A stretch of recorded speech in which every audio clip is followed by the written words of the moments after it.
আমরা বীরভূমের খবর জানাবো, যেখান থেকে কি অভিযোগ আসছে। বীরভূমের লাভপুরে যেখানে দেখা যাচ্ছে যে ইন্দাস পঞ্চায়েতের টাকা অন্য অ্যাকাউন্টে, অভিযোগ যে অ্যাকাউন্টে প্রায় 29 লক্ষ টাকা অন্য অ্যাকাউন্টে 6 মাস পার হয়ে গেছে, এখনো পর্যন্ত উদ্ধার করা হয়নি সেই টাকা। আর এর জেরে কি হয়েছে না, এর জেরে থমকে গেছে গ্রাম পঞ্চায়েতের উন্নয়নের কাজ। ব্যাংক এবং পুলিশ প্রশাসনের ভূমিকা নিয়ে উঠছে প্রশ্ন। পঞ্চদশ অর্থ কমিশন থেকে পাওয়া টাকা কিভাবে অন্য অ্যাকাউন্টে, কিভাবে বিপুল পরিমাণ টাকা অন্য ব্যক্তির অ্যাকাউন্টে। পঞ্চায়েতের তরফে লাভপুর থানায় অভিযোগ দায়ের করা হয়েছে, প্রায় 29 লক্ষ টাকা যায় খোকন দাসের অ্যাকাউন্টে।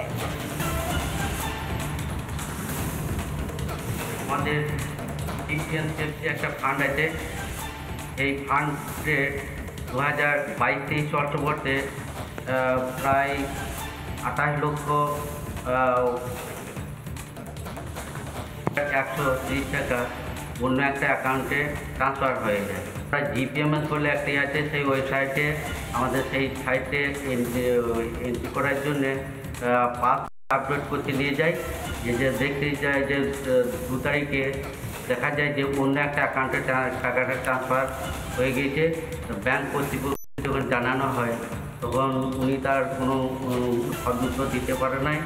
পরবর্তীতে আমরা লাভপুর থানা, বিডিও লাভপুর মহাশয় আরও ঊর্ধ্বতন কর্তৃপক্ষকে এই ব্যাপারটা জানানো হয়।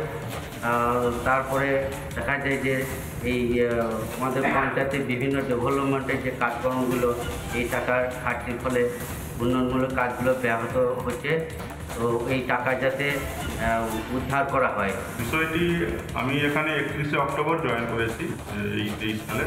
তো এইটা মে মাসের 21 তারিখ থেকে জুন মাসের 1 তারিখ পর্যন্ত যে ওখানকার 15 ফিনান্সের যে প্রথম যে অ্যালটমেন্টটা পেয়েছিল 22-23 অর্থবর্ষে, আর টোটাল অ্যামাউন্ট হচ্ছে 28,65,000-এর মতো।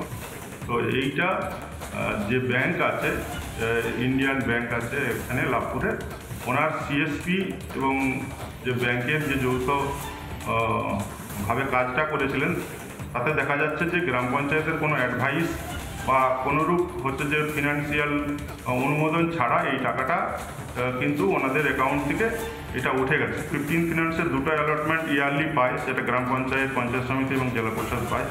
তার একটা অ্যালটমেন্টের টোটাল টাকাটাই কিন্তু জিপির অ্যাকাউন্ট থেকে, ইন্দাস জিপির অ্যাকাউন্ট থেকে ডেবিটেড হয়েছে। এইটা ব্যাংকই ভালো বলতে পারবে, সদুত্তর দিতে পারবে।